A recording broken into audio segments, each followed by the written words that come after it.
What's up mga guys? Tara at samahan nyo kaming ipag-room ang aming baby na si Adi. Siya nga pala yung multo dito kapag patay na yung ilaw. Kaya nga minsan nakakatakot umihi lalo na kapag madaling araw.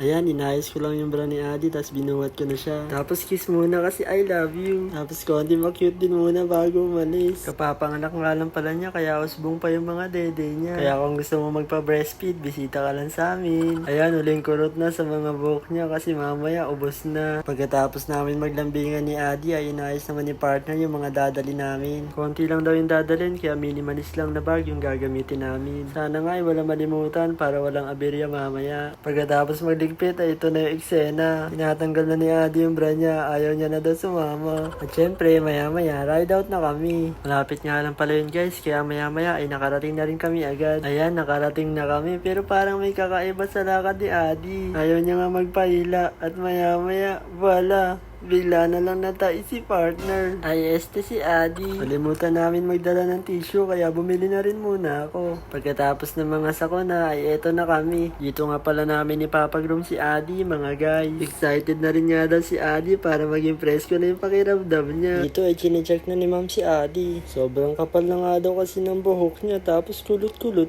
pa. Maya maya lang ay ipapasok na nga rin daw si Adi. Para magupitan na siya. Pwede nga daw namin siyang balikan. Kaya enjoy na muna daw namin ang pagiging single. Hindi na rin nga kami nagsayang ng oras at umalis na. At saya-saya namin dito kasi inaalala namin yung pagiging single namin. Pero higit sa lahat yung pagtayo ni Adi. Tawang-tawa nga kami dahil din sa nangyari kanina. Ngayon na nga lang kasi namin siya nailabas kaya baka nagiganti na siya. Ang saya-saya pa nga namin dito pero may naiwan pa palang baka si Adi. Nagdadalawang isip pa nga kami kanina kung kanino ba yun. Pero kamukha kasi ng tayo ni Adi. Kaya pinulot ko na din na tinapon. Pagbalik ko ay tinawanan ako ni partner. Kaya isang punas ka sa akin. Pag-alis namin ay dumiretso naman kami sa paduplicate ng susi. Kalilipat nga lang pala namin ng bahay kaya nagpaduplicate na din kami. Ganito nga pala ginagawa yung susi mga guys. Ayan, meron silang machine na ihuhulma kung ano yung ipapagawa niyang susi. Dito ay sabi ni tatay ipapartidahan niya nga daw ako. Kaya nagnunolok na siya habang ginagawa yung susi. Kaya pala malapit lang rin pala to sa inuupahan namin. Along the road lang din sila kaya madali lang makita. Tapos ang kagandahan pa ay 50 pesos nga yung pinakamura. Pero depende pa nga rin yun guys sa ipapagawa yung susi. Ilang minuto lang ay ayan, nagawa na rin sila. Tapos pinakita ko na rin niya kay partner yung surprise ko sa kanya. Ang saya niya nga dyan mga guys kasi binilang ko siya ng 6 na house and lot. Pero hindi pa nga daw siya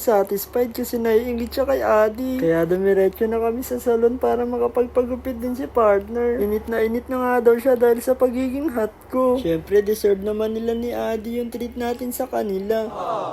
Kaya kayo mga guys, i-treat nyo na din yung partner nyo para maging happy din sila. Pasok pala ni partner ay binalikan ko na rin si Adi. Sobrang likot niya nga na akala mo may bulati na sa puwet. Sobrang nagustuhan niya nga daw yung gupit niya at sa susunod daw ulit. Magkatapatan niya lang pala mga guys, yung pinagupitan ni Adi. Tsaka na rin yung pinuntang salon ni partner. At eto nga at pabalik na kami sa salon. Hihintayin na lang namin matapos si partner para makauwi na din. At syempre, habang naghihintay, moment muna namin ni Adi. Kami munang magka-date kaya tamang kiss at hug lang kami ni Adi. Maya-maya lang ay tapos na rin si partner. Lalo nga silang gumanda sa paningin ko. Tapos umuwi na rin kami agad kasi may naghihintay sa aming mga chikiting. Hindi nga yata nila nakilala yung nanay nila kaya hindi nila nilalapitan. Kaya hindi ko alam kung masaya ba si Adi o napipilitan na lang. Abangan nyo sa susunod at ipapakilala ko naman yung aming mga chikiting. Yun lang muna mga guys. See ya!